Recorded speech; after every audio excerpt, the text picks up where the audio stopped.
ညံကောင်းတဲ့ယုံလေးတခါတော့ကယုံလေးဟာတောထဲမှာအစာရှာထွက်လာတယ်ချင်းတိမင်းကြီးကယုံလေးကိုမြင်ပြီးဟဲ့ကောင်လေးမနှက်ဖြန်မင်းငါးစီလာပြီးငါဘိုက်ဝအောင်လောက်ကမယ်လို့ပြောလိုက်ယုံလေးကကြောက်ပြင်မဲ့ညံရှိရှိနဲ့ပြန်ပြောလိုက်တယ်ခွင့်ပြုပါဒီလိုဆိုချင်းတိမင်းကြီးတခါစားပြီးရင်ငါ့ကိုလာစားပါအရင်ဆုံးတောထဲမှာအရသာရှိဆုံးသားကောင်လေးတစ်ကောင်ကိုရှာပေးပြရစီ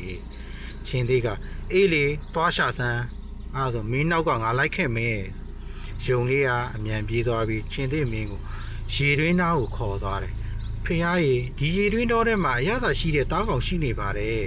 ချင်းသိမင်းကရေတွင်းထဲကြည့်လိုက်တော့သူ့ကိုယ်သူမြင်လိုက်ရတယ်သူကဟိန်းလိုက်တယ်ရေတွင်းထဲကအရေးကလည်းဟိန်းပြန်တယ်ဒေါသတကြီးနဲ့ခုန်ဆင်းလိုက်တော့ရေတွင်းထဲကျသွားပါလေရောအဲ့ဒီခါနဲ့မှပဲချင်းသိမင်းလည်းဘယ်တော့မှပြန်မတတ်နိုင်တော့ပဲနဲ့တောထဲမှာရှိတဲ့တိရစ္ဆာန်လေးတွေအားလုံးငြိမ်းအေးသွားရတယ်တဲ့အဲ့ဒီကစပြီးတိရစ္ဆာန်လေးတွေကလွတ်လပ်စွာနေထိုင်ရတော့တယ်တဲ့ယုံလေးကိုတော့တောထဲကညံကောင်းလုံးနဲ့ယုံလေးဆိုပြီးတော့ခေါ်ကြတော့တာပေါ့သင်ခန်းစာအဖြစ်ဘလောက်ပဲခက်ခဲရှိနေပြီညံရှိဖို့လိုတယ်ဆိုတာပြလိုက်ပါတယ်နောက်ပုံပြင်လေးတွေဆက်နားထောင်ခြင်း subscribe လေးတွေလုပ်ပေးခဲ့ကြပါ